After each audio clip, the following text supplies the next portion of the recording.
नमस्कार, सुबह के 9 बजने को है और वक्त हो चला है 9 की 9 खबर का। मैं हूं शुभे मिश्रा आपके साथ और बुलेटिन की शुरुआत करेंगे बड़ी खबर के साथ। बेगूसराय से आपको बड़ी खबर बता दें, जहां रिसेप्शन पार्टी में फायरिंग की गई और फायरिंग में एक शख्स की मौत हो गई है। बलिया के सलीम चक की ये पूरी घटना बताई जा रही। महेशखुट का ये व्यक्ति रहने वाला था, जिसका नाम रवि बताया जा रहा है। फायरिंग से मना करने पर गोली मार दी गई। पुलिस मामले की तहकीकात में जुटी है कि आखिर उस दौरान क्या कुछ घटनाक्रम हुआ। फायरिंग में एक शख्स की मौत की खबर सामने आई है। रिसेप्शन पार्टी के दौरान गोलीबारी की घटना को अंजाम दिया गया। बलिया के सलीम चक की ये पूरी घटना बताई जा रही। महेशखुट का रहने वाला था रवि, जिसकी मौत हो गई है। ये बड़ी जानकारी आपको दे रहे हैं। फायरिंग से मना करने पर गोली चलाई गई। हम लोग को बुलाया गया पार्टी में, तो हम लोग शादी अटेंड कर लिए। उसके बाद फिर से फ़ोन किया तो हम लोग आए। रिसेप्शन था, तो हम लोग ये लोग को बुलाया फ़ोटो खिंचाने। हम लोग बैठे हुए तो फ़ोटो खिंचा के अचानक से बोला राइफल छोड़ेंगे। तो हम बोले कि नहीं, मेरा भाई उसमें नहीं रहेगा। हम उसको हटा रहे थे, तो ये लोग ज़बरदस्ती उसको बोला कि यहीं पर रुकिए रुकिए, कोई दिक्कत नहीं। 2 हवाई फायरिंग किया। हम तो जानते नहीं थे किसी को, चूँकि हम यहाँ के हैं नहीं। अच्छा, हम महेशखुट से आए हुए हैं।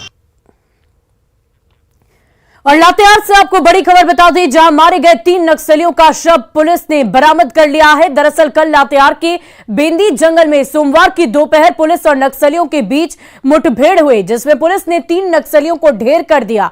अभी तक नक्सलियों की पहचान नहीं हो सकी है। ये लातेहार से बड़ी जानकारी आपको दे रहे हैं। बेंदी जंगल में कल मुठभेड़ के दौरान 3 नक्सली ढेर हुए थे, जिनके शव को बरामद किया गया। 2 इंसास और 1 SLR बरामद किया गया है।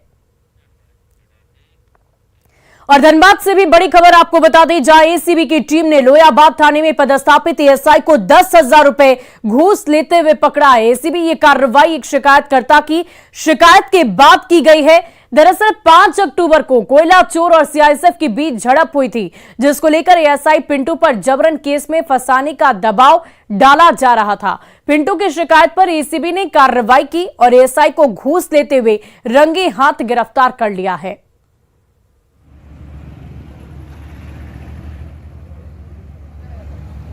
थे गारकुंड ब्लॉक में, और उस दिन हमारे प्रखंड कार्यक्रम प्रबंधक महोदय के द्वारा मीटिंग बुलाई गई थी ब्लॉक में। इसमें मीटिंग 12 बजे से हो रही थी। उसमें हम उपस्थित थे बैठक में ब्लॉक में। तो इसी क्रम में फिर आए हम ड्यूटी से घर, तो अगला दिन पेपर में देखे कि ऐसा बात है। और गांव वाला लोग बोला कि ये तुम्हारा नाम दे दिया है, तुम यहीं रहता है, तुम्हारा नाम गया है इसमें। हम बोले हम ड्यूटी में थे तो मेरा रहने से क्या होगा। यही सब घटना हुआ था। लगातार परेशान किया जा रहा था कि तुम्ही को पिंटू बनाकर इस केस में जेल भेजेंगे, तुम 20,000 रुपये दो। 20,000 रिश्वत की मांग थी। तो इसका विधिवत सत्यापन कराया गया और सत्यापन के बाद आज दिनांक 21/11/22 को लोयाबाद थाना से ही रंगे हाथ रिश्वत लेते हुए 10,000 रुपये दशरथ प्रसाद साहू को पुआनी को गिरफ्तार किया गया है। वहीं गोपालगंज में दहेज के दानवों ने महिला की बेरहमी से पिटाई की और फिर रस्सी से गला दबाकर हत्या करने की कोशिश की। घटना थावे थाना क्षेत्र के मीर अलीपुर गांव की बताई जा रही। घायल महिला को गंभीर हालत में सदर अस्पताल के इमरजेंसी वार्ड में भर्ती कराया गया।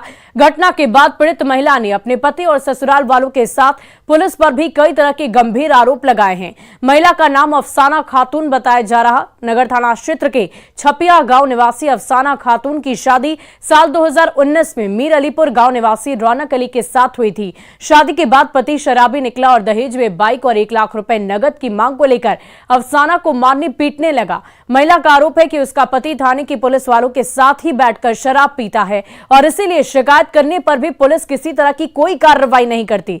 जख्मी महिला अब सरकार से और पुलिस के वरीय अधिकारियों से इंसाफ की गुहार लगा रही। खातून है, मेरा ससुराल मीर अलीपुर ससुराल में ही थे, ठीक है ना। मेरा शौहर हस्बैंड जो है दहेज के लिए खाली मारता है हमको, हर बार मारता है, मार मार के खून निकाल देता है। आज फांसी लगा रहा था, रस्सी से दाब के मार रहा था पैसा के लिए। नहीं दहेज के लिए बहुत मारा है हमको। वहीं सोमवार को कैमूर जिले के चांद थाना क्षेत्र के हसरेव गांव में भूमि विवाद को लेकर खूनी संघर्ष हुआ। इस दौरान धारदार हथियार और बंदूक से फायरिंग भी की गई, जिसमें एक पक्ष से 4 लोग और दूसरे पक्ष से एक व्यक्ति गंभीर रूप से जख्मी हो गए। घायलों का इलाज अस्पताल में किया जा रहा है। पुलिस ने इस मामले में कार्रवाई करते हुए एक शख्स को गिरफ्तार कर लिया है। बाकी की तलाश लगातार जारी है। पुलिस ने हथियार भी जब्त किए हैं।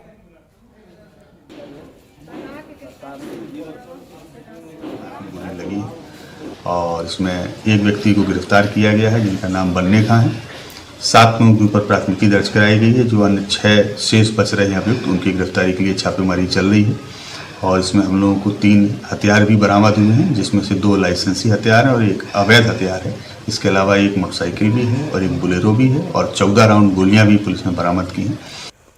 और देखिए, समस्तीपुर में इन दिनों अपराधी बेखौफ होकर आपराधिक वारदातों को अंजाम दे रहे हैं। समस्तीपुर दौरे पर पहुंचे विधानसभा के नेता प्रतिपक्ष विजय कुमार सिन्हा समस्तीपुर सदर अस्पताल पहुंचकर पीड़ित लोगों से मुलाकात की और इस दौरान न्यूज 18 से बातचीत करते हुए उन्होंने कानून व्यवस्था को लेकर सरकार पर कई तरह के गंभीर सवाल खड़े किए। देखिए हमारे संवाददाता मुकेश कुमार की ये रिपोर्ट। समस्तीपुर में अपराधियों के द्वारा लगातार आपराधिक वारदातों को अंजाम दिया जा रहा है और आज नेता प्रतिपक्ष जब समस्तीपुर दौरे पर थे और उसी दौरान शहर में फिर गोलीबारी की घटना हुई। सर क्या कहेंगे, लगातार अपराध हो रहे हैं? देखिए, दुखद और दुर्भाग्यपूर्ण है।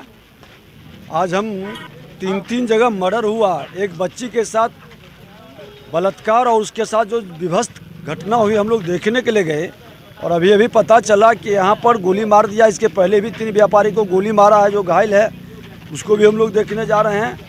और यहाँ से 5-5, 6-6 लोग मंत्री का दर्जा प्राप्त, 3 तो कैबिनेट मिनिस्टर हैं, 2 राज्य मंत्री के दर्जा में है, 1 उप मंत्री के दर्जा में है और 6-6 लोग इस जिले से आते हैं और यहाँ की कानून व्यवस्था बद से बदतर हो गई है। सर आपके द्वारा यहाँ के डीएसपी पर भी अपराधी के साथ यहाँ का जो सदर डीएसपी है उसको बारे में सारे लोग कर रहे हैं कि वो भ्रष्ट है, वो शराब बेचने वाले को बैठाते हैं, अपराधियों को संरक्षित करता है। लेकिन सरकार क्यों विवश है? माननीय मुख्यमंत्री जी के पास गृह विभाग है और क्यों इतने लाचार बेबस हैं? या तो सरकार पूरी तरह से गुंडों के हवाले समस्तीपुर को कर दिया है, पूरे राज्य को कर दिया है। सत्ता और कुर्सी के लिए इतनी लाचारी और बेबसी क्यों है? तो ये सवाल कर रहे हैं लगातार सरकार से कि सरकार के पास आखिर ये इतनी लाचारी और बेबसी क्यों है, जो सरकार कोई सख्त कदम नहीं उठा रहे। आज नेता प्रतिपक्ष समस्तीपुर दौरे पे आए थे और उसी दौरान ये घटना गोलीबारी की हुई है। एक कंपाउंडर को अपराधियों के द्वारा गोली मारी गई है और उस पर लगातार अब नेता प्रतिपक्ष के द्वारा भी सवाल उठाया जा रहा है। Mukesh Kumar, news 18 network, Samastipur. और अब आपको सावधान कर देने वाली खबर, अगर शादी समारोह में आप हैं तो आप सतर्क हो जाइए। पटना में महिलाओं का एक गिरोह शादी समारोह में शामिल होकर जेवरात और सामान लेकर फरार हो जाते हैं। पटना के हेरिटेज मैरिज हॉल सगुना मोड़ में कल एक शादी के दौरान महिलाओं के गिरोह ने लाखों के जेवरात और कीमती सामान लेकर फरार हो गए। ये पूरी घटना सीसीटीवी कैमरे में रिकॉर्ड हो गई। रूपसपुर थाने में शिकायत दर्ज करा दी गई है। महिलाएं काफी संभ्रांत परिवार की दिखाई दे रही है। ये तस्वीरें आप देख पा रहे होंगे। महिलाओं का ये गिरोह है जो काफी एक्टिव है। शादी समारोह में जाकर आसपास की महिलाओं के जेवरात लेकर ये सभी फरार हो जाती हैं। ये तस्वीरें आपको नजर आ रही होंगी। पटना के एक मैरिज हॉल की ये तस्वीर है जहां पर सभी महिलाएं वहां पर मौजूद थी और इसी दौरान ये गिरोह भी वहां पर सक्रिय नजर आया। फिलहाल पुलिस इस सीसीटीवी के आधार पर महिलाओं की धरपकड़ में जुटी है। उनसे पूछताछ आगे की जाएगी। और गोपालगंज के मॉडल सदर अस्पताल में एक बार फिर बदहवासी की तस्वीर सामने आई है। बुजुर्ग मरीज की इमरजेंसी वार्ड में मौत होने के बाद परिजनों को शव वाहन नहीं मिला। परेशान परिजन ई रिक्शा से शव को लेकर जाने के लिए मजबूर नजर आए, जिसका वीडियो बड़ी तेजी से वायरल हो रहा है।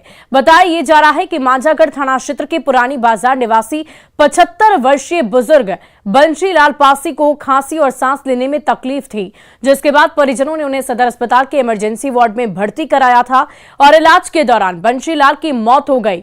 मौत के बाद परिजनों ने शव को घर तक ले जाने के लिए शव वाहन की मांग की, लेकिन आरोप यह है कि इन्हें इमरजेंसी वार्ड के कर्मियों से कोई मदद नहीं मिली और अंत में थक हारकर ई रिक्शा पर ही शव को लेकर जाने की मजबूरी बनी। इस पूरे मामले में सिविल सर्जन ने कहा कि सदर अस्पताल में एक ही शव वाहन है, एक वाहन होने से समस्या थोड़ी ज्यादा है। अब प्राइवेट में ले जाना पड़ेगा हमको। अच्छा, क्या हुआ था इनको? इनको खांसी कफ पूरा पकड़ा हुआ था। अब हम लोग ठीक थे तो चले गए घर, 2 आदमी को छोड़ करके। अब घर से आए, एक्सपायर हो गए। तो ई रिक्शा से ले जा रहे हैं? जी, ई रिक्शा से। सदर अस्पताल से एम्बुलेंस नहीं मिली? नहीं है सर, मजबूरन नहीं है। और कहने का मतलब है कि इस जिला को 100 वाहन उपलब्ध कराया गया है, वही सैंक्शन है। तो जब अवेलेबल रहता है तो वो 100 वाहन जाता है, नहीं तो उनको पेशेंट को इंतजार करना चाहिए, गार्जियन को इंतजार करने के बाद जब अवेलेबल हो। उसमें तो कोई इमरजेंसी नहीं है, अब तो डेथ हो चुका है। और देखिए, आज प्रधानमंत्री 71,000 युवाओं को नियुक्ति पत्र दे रहे हैं। देश के 45 शहरों में लग रहे रोजगार मेले में युवाओं को नियुक्ति पत्र सौंपा जाएगा। वहीं पटना के ऊर्जा स्टेडियम में लगे रोजगार मेले में लगभग 800 लोगों को नियुक्ति पत्र दिए जा रहे हैं। डिफेंस के साथ अन्य विभागों में नियुक्त हो रहे युवाओं के चेहरे पर खुशी देखते ही बन रही है। इन युवाओं से बातचीत की हमारे संवाददाता रवीएस नारायण ने। आज पूरे देश में रोजगार मेला का आयोजन किया जा रहा है और भारत सरकार के तरफ से ये देश भर के लगभग 45 शहरों में रोजगार मेला का आयोजन किया जा रहा है और यहाँ पे प्रधानमंत्री मोदी आज जो है 71,000 युवाओं को यहाँ पे नियुक्ति पत्र का वितरण होगा। आपको ये तस्वीरें दिखाते हैं पटना की। पटना के ऊर्जा स्टेडियम में यहाँ पे रोजगार मेला का आयोजन किया गया है और ये जो तस्वीरें आप देख रहे हैं, एसएसबी के जवान तमाम जो लोग हैं वो यहाँ पे मौजूद हैं और ये लंबी जो कतार आप देख रहे हैं वो युवाओं की है जो यहाँ पे नियुक्ति पत्र आज इन्हें मिलनी है। और ये बड़े संख्या में, अगर बता दो कि पटना के इस ऊर्जा स्टेडियम में आज लगभग 800 लोगों को ये नियुक्ति पत्र मिलेगा और यहाँ पे तमाम लोगों के जो बैग्स है, आइडेंटिटी कार्ड जो है वो चेक किए जा रहे हैं। तमाम लोगों को आइडेंटिटी कार्ड दिया जा रहा है और ये एक बड़ा मौका होगा जहाँ पे भारत सरकार जो है वो 71,000 युवाओं को रोजगार दे रही है। प्रधानमंत्री ने पहले ही घोषणा की है कि 1 साल के अंदर जो है वो 10 लाख से ज्यादा लोगों को रोजगार दिया जाएगा। लेकिन वैसे युवा जो यहाँ पे पहुंच रहे हैं रोजगार के लिए, वो कितने खुश हैं उनसे जानते हैं। आज आप लोगों को रोजगार मिल रहा है? यस सर, हम लोगों को मिल रहा है रोजगार। क्या, किसमें नियुक्ति हुई है? एसएसबी में। एसएसबी में? हाँ। कितनी मेहनत किए थे? मेहनत तो करना पड़ता है ना सर, बिना मेहनत के कहाँ कुछ मिलता है। मेहनत किए थे, मार्क्स भी बढ़िया है और कटअप भी बहुत ज्यादा गया था, लेकिन फिर भी मिला है। मैं आज बहुत खुश हूँ सर, क्योंकि मेरे बहुत कठिन मेहनत के बाद मुझे ये आज मौका मिला है कि मुझे आज नियुक्ति पत्र अभी हैंड टू हैंड सर लोगों के हाथ से मिलने वाली है। तो मैं बहुत खुश हूँ। प्रधानमंत्री जी को क्या कहेंगे? उनको मैं क्या कहूँगी, मेरे लिए तो कुछ शब्द ही नहीं है उनको बोलने के लिए, लेकिन उनको धन्यवाद बोलना चाहती हूँ क्योंकि हम लोग के लिए इतना वो कर रहे हैं। यहाँ पे उनका जो सपना है वो आज पूरा हो रहा है और प्रधानमंत्री जो है आज तमाम युवाओं को नियुक्ति पत्र बांटेंगे। आपको बता दें कि पटना में जो यहाँ पे रोजगार मेला लगा है, यहाँ पे जो केंद्रीय मंत्री हैं पशुपति पारस, वो यहाँ पे मौजूद रहेंगे। कैमरा पर्सन दीपक के साथ रवीएस नारायण, न्यूज़ 18 पटना। और पूर्णिया के अमौर प्रखंड का खाड़ी पुल पिछले 11 सालों से अधूरा पड़ा हुआ है। इस पुल के अप्रोच पथ के निर्माण को लेकर अब इलाके के लोग आंदोलन पर उतर आए हैं। दरअसल अप्रोच पथ नहीं बनने के कारण कनकई नदी पुल से आगे बहने लगी, जिस कारण इस इलाके की कई पंचायतों में तेज कटाव भी हो रहा है। लोगों का कहना है कि अगर जल्द यहां पर अप्रोच पथ और पुल नहीं बना तो वे लोग मुख्यमंत्री आवास का घेराव भी करेंगे। और यही बिहार में अमौर में एक खाड़ी पुल है, 11 साल से ये नहीं बन पाता है, तो ये सरकार की अनदेखी और अनसुनी नहीं है तो क्या है। इसीलिए हम लोग सरकार तक एक मैसेज पहुंचाने का शुरुआत किए हैं। अगर ये सुनवाई नहीं होती है तो हम लोग यहाँ से लेकर सीएम आवास तक घेराव करेंगे। और लगन शुरू होने के बाद भी फूल की डिमांड नहीं रहने के कारण नालंदा के किसान काफी परेशान हैं। रहुई प्रखंड की इमामगंज के किसान अब खुद फूल तोड़कर नष्ट करने में जुटे हुए हैं। किसानों का कहना है कि ये गांव फूलों के उत्पादन के लिए जाना जाता है। ऐसे में यहां फूल की मांग नहीं रहने के कारण ही ऐसे हालात बने हैं कि उन्हें अपने ही हाथों से अपनी ही खेती को, अपने ही फूलों को नष्ट करना पड़ रहा है। किसानों से बातचीत की हमारे संवाददाता अभिषेक कुमार ने। अभी हम पहुंचे रहुई प्रखंड के इमामगंज में, जहां की फूलों की खेती के नाम से ये गांव जाना जाता है और यहां पर करीब 50 बीघा में फूल की खेती की जाती है। आप तो देख सकते हैं किस तरह से जो है यहां पर फूल की खेती की जा रही है और ख़ास करके यहां गेंदा का जो है स्पेशल यहां खेती की जा रही है। और यहां पर जो है कि जितने भी किसान हैं अधिकांशतः फूल की ही खेती से जो है अपने जीविकोपार्जन करते थे, लेकिन इन दिनों लगन नहीं रहने के कारण जो है कि फूल की मांग नहीं है। इस कारण है जो किसान हैं जो घाटे में हैं और जो है किसान परेशान है। आप देख सकते हैं किस तरह से जो है बड़ी संख्या में जो है फूल की खेती की गई है और यहाँ पर जो है सभी तरह की फूल है फिलहाल उपजाया जाता है। लेकिन अभी फ़िलहाल है जो गेंदा का फूल अधिक मात्रा में है और यहाँ पर जो लगन नहीं रहने के कारण जो है कि पूरी तरह से जो फूल है जो ख़राब हो रही है और मांग नहीं रहने पर जो है इसकी जो है भरपाई नहीं किसान को नहीं हो पा रहा है, जिससे किसान परेशान है और किसानों जो है किसान मायूस हैं उन लोग। ठीक है, तो ये बताया जाता है कितना में यहाँ खेती होता है, खास करके किस यहाँ तो सावन भादों के टाइम में मतलब कि एक 100 बीघा होता है सावन भादों के टाइम में। अभी के टाइम में 50 बीघा से कम नहीं होता है। एक भी किसान के पूंजी पग्गा नहीं निकास रहा है सर। मजदूर हैं जो भूखे प्यासे तोड़ तोड़ के गिरा रहे हैं, किसान लोग कहाँ से पैसा देगा। मैं क्या कर सकते हो, कह रहे हैं चाची तोड़ करके गिराइए, भूखा है। चलिए हम भी भूखे तो आप भी भूखे रह करके तोड़ करके गिराइए। तो मैंने फूल को नष्ट कर रहे हैं, फूल के एकदम तोड़ तोड़ के सारा पैदा गिरा रहे हैं सर, एक भी फूल नहीं हुआ है। अभी मांग नहीं है फूल का, फूल के कोई मांग अभी नहीं हो रहा है। लगन के टाइम में होगा कि नहीं होगा या कर कोई निश्चित कोई बता नहीं सकता है। क्या नाम होलो? चिंता देवी। तो यहाँ देख सकते हैं किस तरह से जो इन लोग का साफ कहना है कि मांग नहीं रहने के कारण फूल है जो तोड़ के खेत में ही नष्ट कर रहे हैं। हालांकि लगन आते ही इन लोग की थोड़ी सी मांग बढ़ सकती है, लेकिन जो फिलहाल है किसान जो फूल के किसान हैं वो काफ़ी परेशान हैं। नालंदा से न्यूज़ 18 के अभिषेक कुमार। और हजारीबाग में परिवहन विभाग ने बड़ी कार्रवाई करते हुए कोयला से लदे 4 ट्रक को जब्त कर लिया है। परिवहन विभाग ने झारखंड बिहार सीमावर्ती क्षेत्र में जांच के दौरान इन ट्रकों को जब्त किया। जिला परिवहन पदाधिकारी ने बताया कि किसी भी गाड़ी के कागज ठीक नहीं थे, जिसके बाद ये बड़ी कार्रवाई की गई। पेपर मांगने पर जो दस्तावेज दिया गया उसमें माइनिंग चालान नहीं दिख रहा था और इसके अलावा जो डॉक्यूमेंट्स थे वो संदेहास्पद लग रहे थे। तो हमने उनको अपना ट्रांसपोर्ट डिपार्टमेंट का जो सेक्शन है वायलेशन उसके अनुसार से सीज करते हुए हमने माइनिंग अफसर को डिस्ट्रिक्ट माइनिंग ऑफिसर्स को लिखा है। और इसी बीच बाढ़ से आपको बड़ी खबर बता दें, जहां युवक की गोली मारकर हत्या कर दी गई है। जमीन विवाद में गोलीबारी की घटना को अंजाम दिया गया। सालिमपुर के काला दियारा की ये पूरी घटना है। इस पूरे मामले पर फिलहाल पुलिस जांच में जुटी हुई है। तो ये बड़ी जानकारी आपको बाढ़ से दे रहे हैं, जहां युवक की गोली मारकर हत्या कर दी गई है। जमीन विवाद में इस गोलीबारी की घटना को अंजाम दिया गया। सालिमपुर के काला दियारी की ये पूरी घटना है। इस पूरे मामले को लेकर पुलिस सघनता से जांच कर रही, पूरी तहकीकात की जा रही है कि आखिर इस गोलीबारी की घटना को अंजाम देने के पीछे क्या मकसद रहा। युवक की गोली मारकर यह हत्या की बड़ी खबर आपको बाढ़ से बता रहे हैं। फिलहाल प्राथमिक तौर पर जो जानकारी है उसके अनुसार जमीन विवाद में गोलीबारी की घटना को अंजाम दिया गया है। तो बाढ़ से ये बड़ी खबर आपको बता दें, जहां एक युवक की गोली मारकर हत्या कर दी गई है। और इस पूरी खबर के अधिक जानकारी के साथ हमारे संवाददाता अनिरुद्ध हमारे साथ फोन लाइन पर जुड़ चुके हैं। अनिरुद्ध, क्या कुछ जानकारी है इस पूरे मामले को लेकर? घटना जो है वो बाढ़ अनुमंडल के सालिमपुर थाना अंतर्गत काला दियारा का है, जहाँ अहले सुबह ये बताया जा रहा है कि जमीनी विवाद में लेकर 2 पक्ष आपस में भिड़ गए और उसमें एक 18 साल के किशोर की गोली मारी गई। परिवार इलाज के लिए निजी नर्सिंग होम में ले गए, जहाँ डॉक्टरों ने उसे मृत घोषित कर दिया है। हालांकि एसपी से हम इस विषय में जब बात की तो एसपी जानकारी प्राप्त पूरी हो पाई है। पूरी जानकारी मिलने के बाद ही स्पष्ट होगा कि इस विवाद में हत्या हुई है। लेकिन ग्रामीण बता रहे हैं कि जमीनी विवाद में फायरिंग हुई और उसमें एक 18 साल के बच्चे की मौत हुई है। जी बहुत बहुत शुक्रिया अनिरुद्ध हमारे साथ जुड़ने के लिए, तमाम जानकारी के लिए।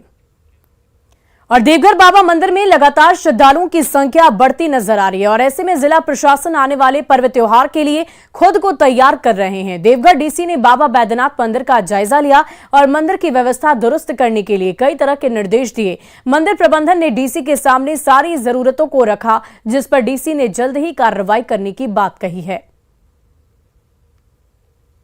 सभी पंडा समाज और यहाँ के शहरवासियों से सहयोग लेकर पहले से ही तैयारी करें और वहाँ साफ सफाई की सुरक्षा के संबंध में भी लोग काम करें और ख़ासकर वहाँ किसी तरह का कोई असामाजिक तत्व मंदिर के आसपास भी नहीं रहे।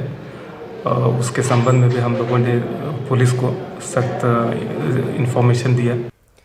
और देखिए, आज से आरजेडी कार्यालय में सुनवाई नाम से जनता दरबार की शुरुआत की जा रही है। आज से हर मंगलवार को सुनवाई कार्यक्रम चलाया जाएगा, जहां आरजेडी कोटे के मंत्री लोगों की फरियाद, उनकी समस्याओं को सुनेंगे और उनकी समस्याओं का हल भी करेंगे। आज दोपहर 1 बजे से लेकर 3 बजे तक चलने वाले इस कार्यक्रम में राजस्व और भूमि सुधार मंत्री आलोक मेहता और विज्ञान एवं प्रौद्योगिकी मंत्री इस्माइल मंसूरी लोगों की फरियाद को सुनने के लिए वहां पर मौजूद होंगे। संवाददाता रवि एस नारायण की ये रिपोर्ट देखिए।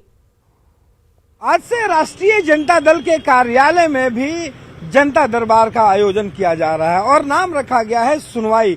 जी हां, डिप्टी सीएम तेजस्वी यादव के निर्देश पे राष्ट्रीय जनता दल जो है अब लोगों की समस्याओं को बैठ करके सुलझाएगा और सुनवाई के नाम से शुरू हो रहा यह कार्यक्रम राष्ट्रीय जनता दल के प्रदेश कार्यालय में हर मंगलवार को लगेगा।